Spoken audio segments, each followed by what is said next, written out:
Alright, welcome back to the show, everybody. Tonight we're going to be reading Harry Potter and the Natural20, Chapter 5, The Forbidden Forest. By this great and talented SirPoley. They met Hagrid and the quietly quivering Quirinus Quirrell in the Great Hall. Hagrid, evidently some sort of half-giant ranger, was carrying a heavy crossbow. Milo was skeptical. Light crossbows were much more damage efficient. And carrying Fang's leash. Milo had carefully prepared his spells that morning, and avoided casting any throughout the day, meaning that the Gryffindors started to be late for class, again, as Peeves could harass them with impunity, and Milo was starting to appear rather useless in their lessons. Still, he wasn't about to venture into something called the Forbidden Forest without a full complement of spells. Mage Armor, he cast as soon as they approached the Professor and the Keeper of the Keys. A thin, invisible field of force surrounded him like a second skin. It was far from complete protection, but it would help a little. "Hagrid!" Harry said happily. All right. Our job is simple. All we're to do is enter the forest and find whatever is attacking the unicorns," Quirrell stammered nervously. "And then return to Hogwarts so that Headmaster and I can decide what to do."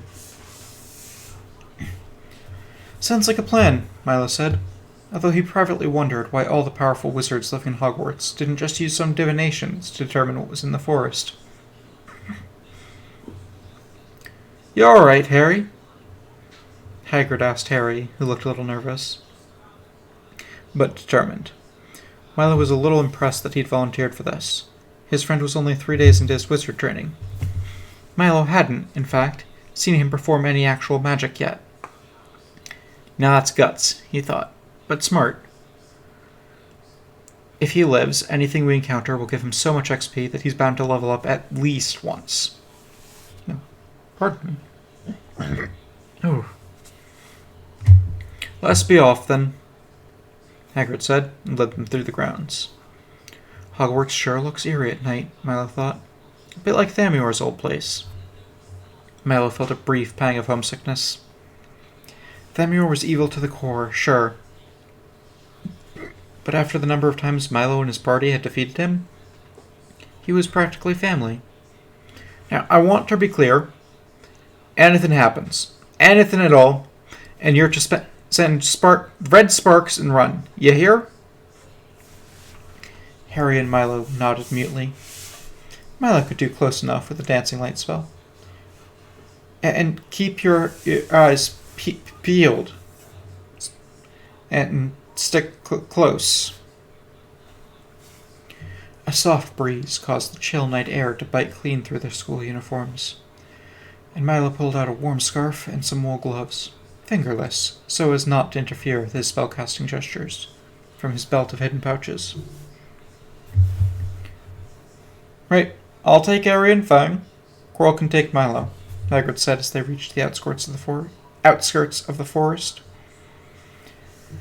"What, we're splitting up?" Harry asked. "We've had bad experiences with that before," Milo added. "Best way to find what you're looking for. Too big of a group and we'll spook it. Remember, run into trouble, send sparks," Hagrid said. "Well, Harry," Milo said, "see you on the other side, right?" "Of course. Don't worry. I'm sure we'll be fine," Harry said. Milo was astonished. Was Harry trying to reassure him? "You know, Harry, I think that one day, when you've gone up a few levels and get a few magic items, you'll be quite the hero. Good luck." The two groups split up and entered the forest. "So what are we looking for exactly, Professor?" Milo asked Quirrell. "We are not yet certain," Quirrell said. "Something that's been attacking unicorns. Almost certainly some kind of animal. Keep an eye out for any unicorn's blood. It has a distinctive silvery color." Again, Milo had the nagging feeling that he'd failed the skill check. Quirrell had his wand at the ready. It felt like they'd been walking for hours, but Milo doubted it was more than half of one. "Bet this is old hat for you, right?" Milo asked, feeling slightly nervous. You probably charge into the Forbidden Forest every other week, fighting monsters and things? No, that's Hagrid's job. I've only been this deep twice before, Quirrell said. Oh, good. Wait, quiet. I think I heard something, Quirrell said. Best hide behind that tree. I'll investigate. Just stay down. Before Milo could argue, Quirrell strode off the path with his wand held out like a weapon, which, Milo supposed, it was. Milo shrugged and ducked behind a tree, which was covered in soft moss. He heard rustling in the darkness and debated whether to cast dancing lights to see what was going on. He eventually decided against, reasoning that the light might reveal some sort of monster sneaking up on him, but would certainly attract everything in the entire forest. Then he heard another rustle, closer this time. Okay, something is definitely sneaking up on me. He moved to stand up quietly, but found, to his surprise, that he couldn't. He appeared to be stuck to the tree. What the? Oh, gross. What he'd thought was moss turned out to be webs. He struggled against it vainly, but it was useless. He was stuck. Protection from evil, mirror image, invisibility. Milo cast in quick succession. He vanished abruptly, but 5 identical illusionary copies of himself remained. Classic Shelcon. None of the visible Milos were the real one.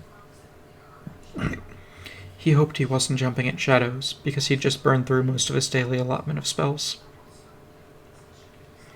He was mildly satisfied when one of his illusionary doubles was abruptly torn to pieces by a shadowy creature.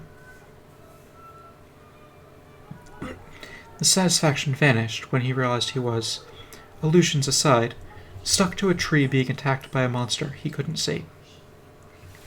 Dancing lights, he cast, sending 4 glowing red spheres into the sky above him.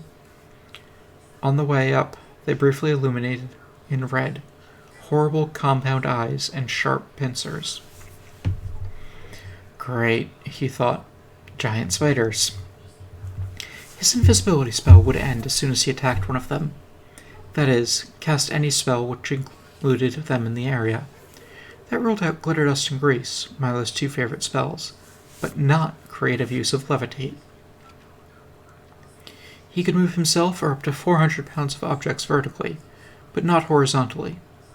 Generally, the spell was used by wizards to escape, but Milo doubted it would pull him off the webs.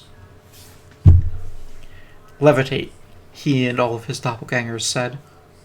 A hefty fallen log nearby Milo rose up slowly, ponderously, into the air a foot or 2. Another mirror Milo fell to the spider's attack, and Milo started to sweat. Seeing yourself being eaten by a giant spider in dim red light while alone and trapped in a forest is, probably, one of the worst experiences a kid can go through. After visiting the dentist, of course.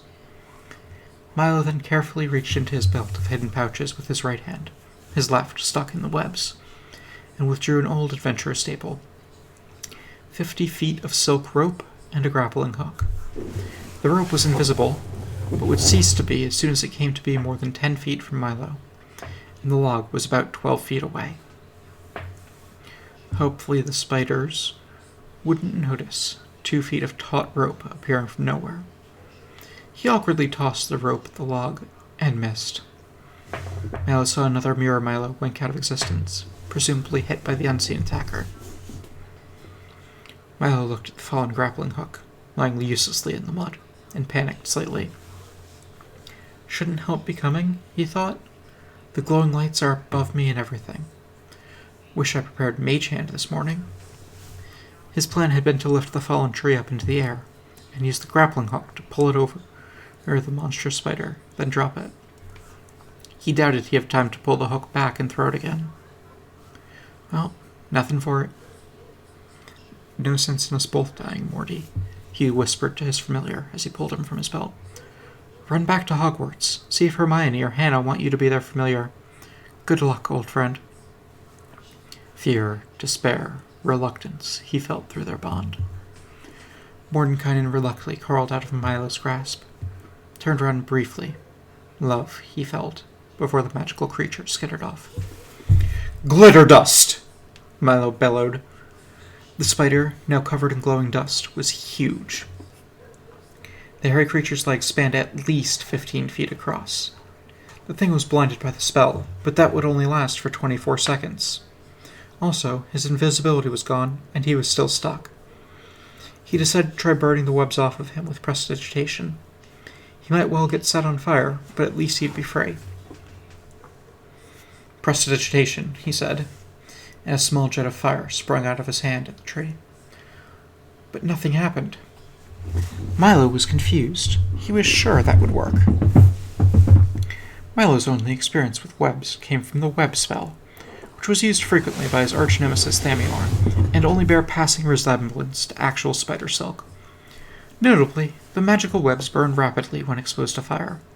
Real spider silk, as Milo would know if he'd put any points into knowledge nature, is fireproof. Only 18 seconds left.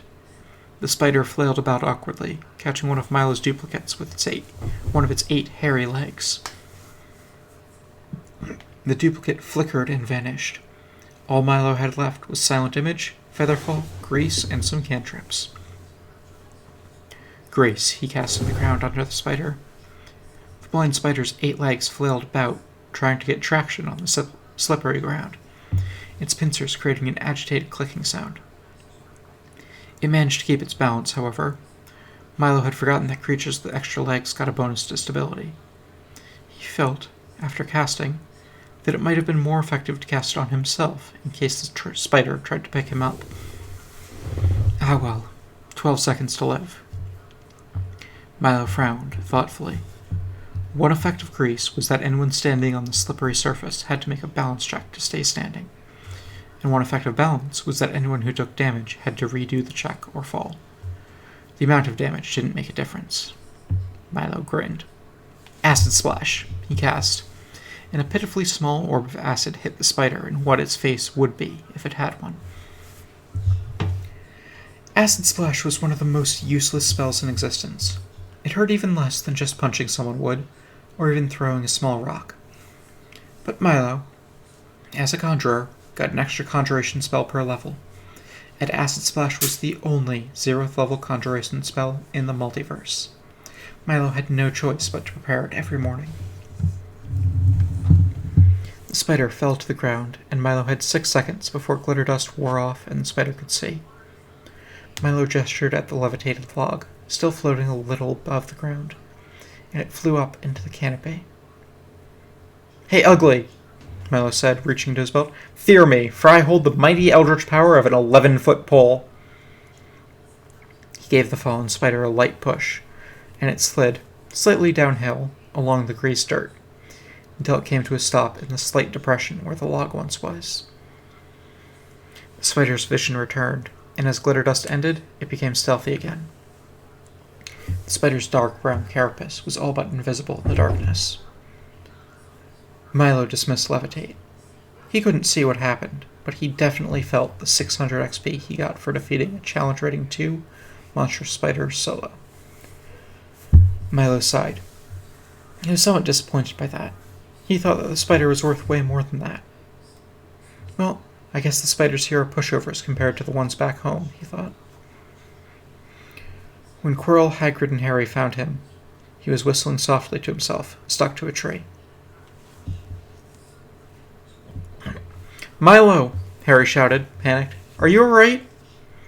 "Yeah, totally fine," he said, though in truth he felt a little woozy. "You managed to kill an acromantula?" Hagrid asked, shocked. "Aragog's not going to like this. We'd best be leaving." "What took you guys so long?" Milo asked dizzily as Hagrid pulled him out of the webs. "We ran into Quirrell, who was in a right state. Said we had to help ya, but we were delayed by centaurs. Them stargazers took an unnatural dislike to our defense professor." Quirrell appeared to have lost his short-lived courage, and was as pale and quivery as ever. "Centaurs? In a forest? I figured horsey types would prefer plains. Not plains, mind, because of all the weird monsters." Milo's eyelids felt heavy, and his head drooped slightly. He felt sort of numb all over. Hagrid? I think something's wrong with Milo, Harry said to the giant. What? Can't see anything in this ruddy darkness. Professor, could you... Of course, Hagrid, Quirrell stammered. Lumos.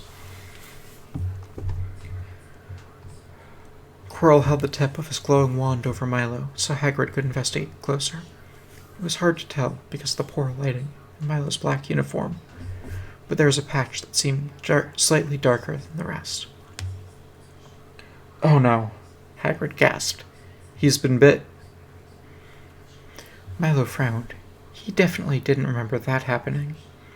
In fact, he was all but certain the acromantula never even got close enough to bite him. Nah, Harry Brute never even touched me. He's delusional from the venom, Quirrell said. I feel terrible. What was my responsibility? You're stuttering, Milo said. Something was nagging him, but it felt as though his head were packed with wool. I always stutter, Quirrell stuttered. We need to get him back to the castle, Hagrid said. Acromantula venom can be lethal. Poison? Milo asked, and reached for his belt. He kept antitoxin in one of the pockets. Which one? It seemed like it should be important, but he was having difficulty focusing. I'll take him, Quirrell said. You can keep searching. Right, Harry, you best be going with him, Hagrid, the giant said to the boy who lived. But then you'd be out here alone. Are you sure you'd be okay? Nah, I got a thing. Don't worry yourself about me. Wingardium Leviosa, Quirrell said, casting the hovering charm on Milo, who was starting to lose consciousness. Quirrell led Harry through the forest back towards the castle. Shouldn't we hurry, Professor? Harry asked anxiously. Milo looks really sick. Quirrell shook his head. Not in a forest. And certainly not in a forest in the dark. We could trip in just about anything. And then we would take even longer. Harry supposed Quirrell had a point, but their leisurely pace seemed tortuously slow to him. Harry, frightened by the forest, gradually drifted closer to Quirrell as they walked. The defense professor was a bit spineless, but he seemed pretty competent with magic, and he had faced down vampires at some point. However, as Harry drew nearer, his scar began to ache abruptly. He doubled over, clutching at his forehead. When his hand drew away, there was blood on it. Are you all right, boy? Quirrell asked. Harry said as the pain gradually decreased. Yeah, I'm fine. It's nothing. It's just my scar hurts sometimes, usually around Snape. The scar. I understand you got it from from he who must not be named? Yes, Professor. That's what I'm told, at least. Quirrell frowned. But then I'd suggest you be wary around the potions master. He used to be a Death Eater, I'm told. And this detention was his idea. Harry was surprised. He didn't like Snape, but he hadn't realized that the greasy professor had been one of Voldemort's followers. Maybe he was going to try and finish the job that the Dark Wizard had started? Perhaps it was Harry, and not Milo, who had been meant to be attacked by the giant spider. Good thing Quirrell had been there. As they continued to walk, Milo's condition worsened. He started babbling incoherently about his pockets and Quirrell's stutter, before passing out entirely.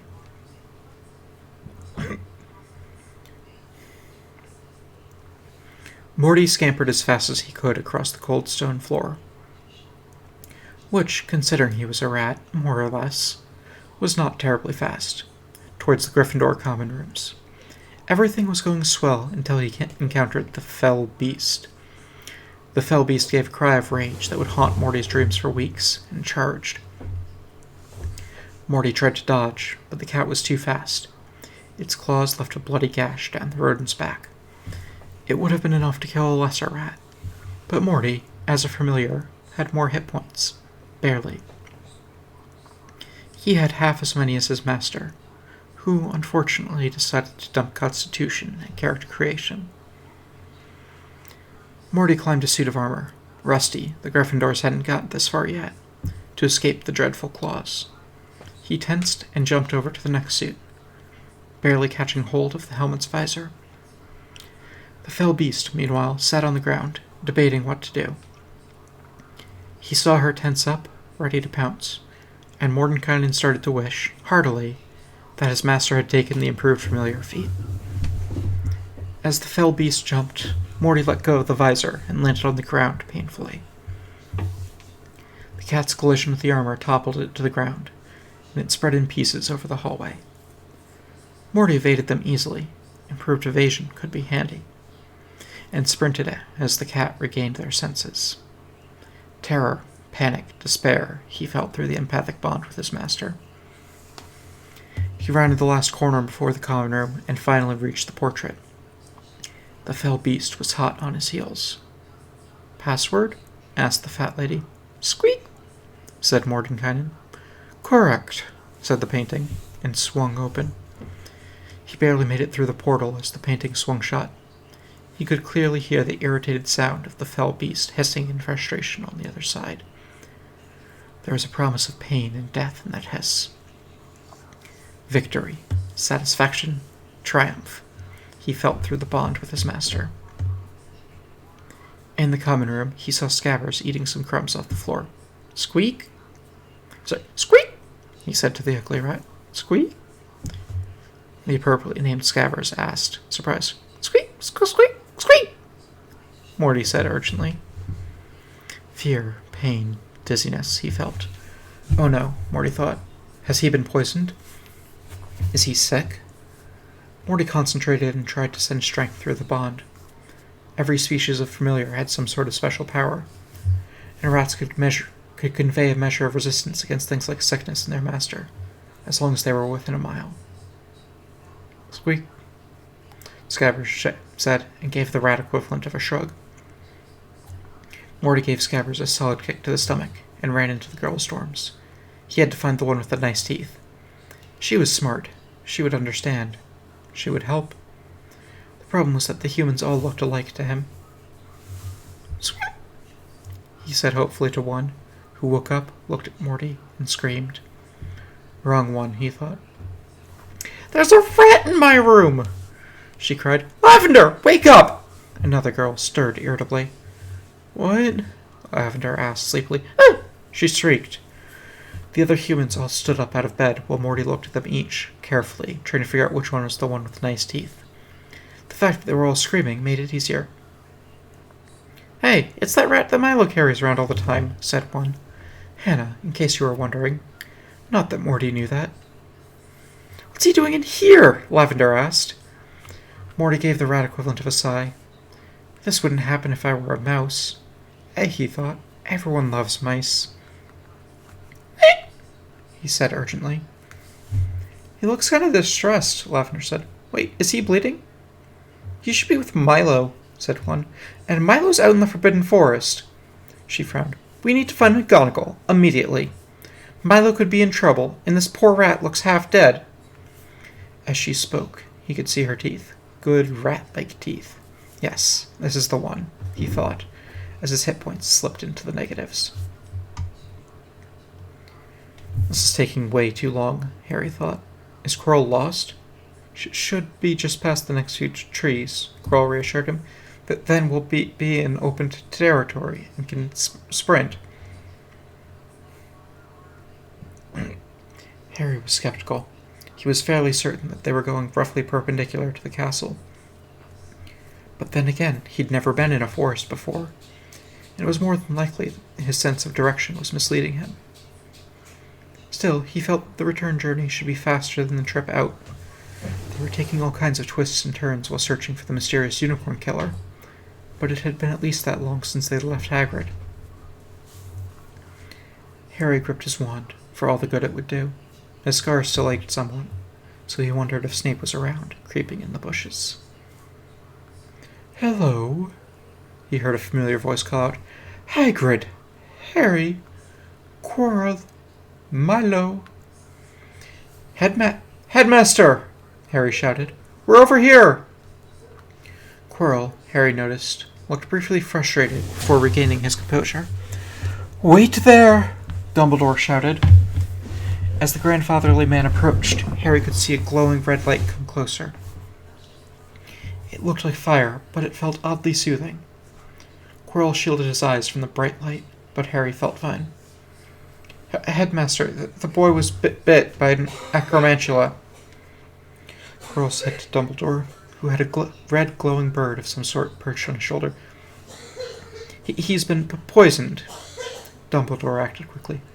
Quirrell, take Mr. Potter back to the Gryffindor common room. Fawkes, Dumbledore said to the bird, take me and Milo to the hospital wing. There was a burst of red flame, and Dumbledore and Harry's friend vanished with a small puff of smoke. Showy, but effective, Quirrell noted. Milo awoke, staring at an all-too-familiar ceiling. I'm in the hospital again, aren't I? He asked weakly. I'm sorry to say that you're correct, young man, Madame Pomfrey said. And don't take this the wrong way, but it would be nice to go 5 days without seeing you. Milo laughed weakly. You'll note, she continued, that we left you with your magical belt this time. Your pet is on the bed next to you. Mordenkainen was lying on the next bed over, wrapped in bandages. What happened to him? Milo asked, his voice full of concern. He was attempting to get to the Gryffindor common room, we believe, and was attacked by Miss Norris. He almost died, but Hermione got him here in time. Bless her. His appearance is how Dumbledore knew to go looking for you. Milo frowned. Why did I need rescuing again? It all seems so foggy. You were bitten by an acromantula. Highly intelligent and extremely dangerous magical spider-like monster. You're lucky to be alive. It's the sort of thing I'd think you'd remember, she said. The bite wound had, largely, healed mysteriously during the night, much like his injuries had when he'd first arrived. The venom's effects, however, lingered somewhat. No, Milo said. I definitely don't remember that. There was a spider, and I dropped a tree on it, but it never touched me. You're still very sick, and I'm sure it all happened very fast. I wouldn't worry about it, she said while pondering his words. He thinks he dropped a tree on it, Pomfrey thought. He is delirious. How long was I out? He asked. A day and a half, roughly. We managed to stabilize you, but it took until this morning for Snape to brew the antidote, she said. He worked all night, you know. Milo frowned. That story didn't add up at all. Something weird was going on. And that was Chapter 5, The Forbidden Forest, of Harry Potter and the Natural 20.